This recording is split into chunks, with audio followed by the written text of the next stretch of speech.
En ces jours-là parut un édit de l'empereur Auguste, ordonnant de recenser toute la terre. Ce premier recensement eut lieu lorsque Quirinius était gouverneur de Syrie, et chacun allait se faire inscrire dans sa ville d'origine.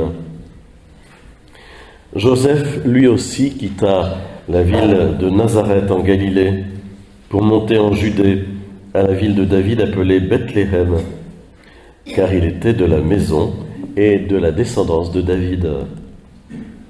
Il venait se faire inscrire avec Marie, son épouse, qui était enceinte.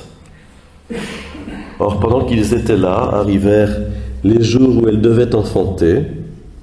Elle mit au monde son fils premier-né. Elle l'emmaillota et le coucha dans une mangeoire, car il n'y avait pas de place pour eux dans la salle commune. Dans les environs se trouvaient des bergers qui passaient la nuit dans les champs pour garder leurs troupeaux. L'ange du Seigneur s'approcha, et la gloire du Seigneur les enveloppa de sa lumière.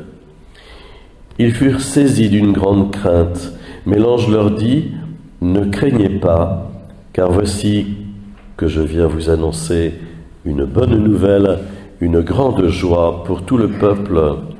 Aujourd'hui vous est né un Sauveur dans la ville de David. Il est le Messie, le Seigneur. Et voilà le signe qui vous est donné.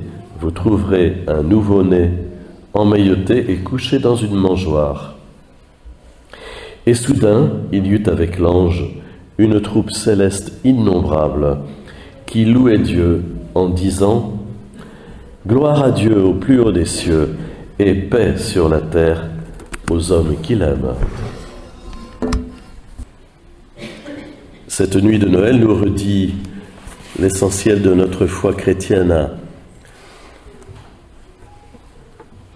D'abord que Dieu est Père, Fils et Saint-Esprit, Dieu est famille, et le Père a voulu nous donner son Fils. On ne peut pas parler de Jésus, Fils de Dieu, sans parler de la Trinité.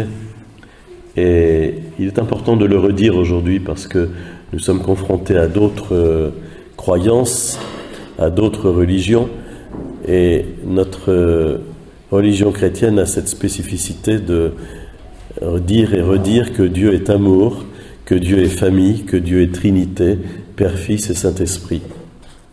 Et puis, évidemment, en cette nuit de Noël, nous redisons que nous croyons profondément que ce Fils de Dieu s'est fait homme, s'est fait petit enfant, s'est fait petit enfant dans le ventre d'une femme pendant 9 mois, est né comme les autres enfants et a vécu la croissance d'un enfant avant de passer parmi nous à l'âge adulte pour déployer son message et pour accomplir l'œuvre de la rédemption.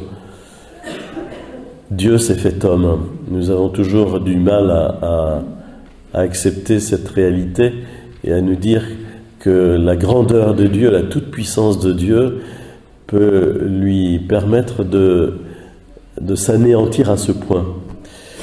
C'est pas tout à fait conforme aux idées que nous avons sur Dieu, où nous pensons au contraire que Dieu, le Tout-Puissant, est toujours en train de faire des trucs extraordinaires qui sortent des lois de la nature.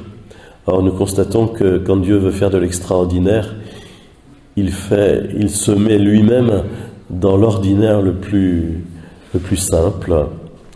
Et lorsqu'il veut nous parler, il ne dédaigne pas de venir lui-même prendre la parole en se faisant d'abord tout petit.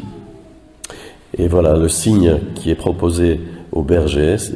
Voici le signe qui vous est donné. C'est le même qui nous est donné ce soir. C'est le cœur de notre foi. Vous trouverez un nouveau-né emmailloté et couché dans une mangeoire. Le Fils de Dieu s'est fait homme. Emmanuel est son nom. Nous devons vraiment adhérer profondément à cette réalité de l'incarnation de Jésus. Parce que vous savez, toutes les déviances dans l'histoire de l'Église ont toujours tourné autour de cette question, au fond, de refuser l'incarnation de Dieu. Et de partir dans une espèce de spiritualité stratosphérique et en même temps gélatineuse, parce que précisément elle n'est pas incarnée, alors que dans la mesure où Jésus est Dieu fait homme, ça veut dire que concrètement tout ce que nous vivons au long de nos journées, dans l'ordinaire de nos jours, peut prendre une valeur divine. Et ce n'est pas la moindre des richesses de l'Eucharistie que de nous donner, d'apporter à chaque offertoire tout notre vécu pour qu'il soit transfiguré, ressaisi par le Christ. Tout ce que nous vivons est affecté par la présence du Christ parmi nous. Et nous sommes déjà dans une dimension divine dans notre vie, si vraiment nous avons la foi, si vraiment nous nous laissons habiter par l'Esprit de Jésus. Eh bien, tout ce que nous vivrons tout au long de nos journées, même les choses vraiment les plus ordinaires, à ras des pâquerettes, prennent une valeur d'éternité et ont une dimension divine. Et c'est vraiment une très grande chose que de pouvoir intimement vivre cette dimension. Et puis je terminerai en disant qu'aujourd'hui, notre monde, certainement, est dans une période de ténèbres, nous le sentons quelque part. On ne va pas employer encore une fois le mot crise, il y a un petit peu ras-le-bol, mais c'est vrai que notre monde est un peu dans une période de ténèbres, surtout au niveau de l'intelligence d'ailleurs. Et Jésus est la lumière, Jésus est le chemin, la vérité, la vie.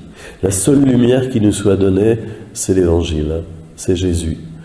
Et le monde pourrait devenir d'une obscurité à couper au couteau que par la foi, nous aurions, et tout homme pourrait avoir, la lumière que Jésus nous donne à travers sa parole. Nous avons cette boussole qui nous est donnée par Jésus, non seulement une boussole, mais encore sa présence lumineuse en nous. Rendons grâce à Dieu pour cette présence de Jésus qui ne s'est jamais démentie depuis 2000 ans et qui durera jusqu'à la fin du monde, selon la dernière parole qu'il a prononcée dans l'Évangile. Je suis avec vous tous les jours jusqu'à la fin des temps.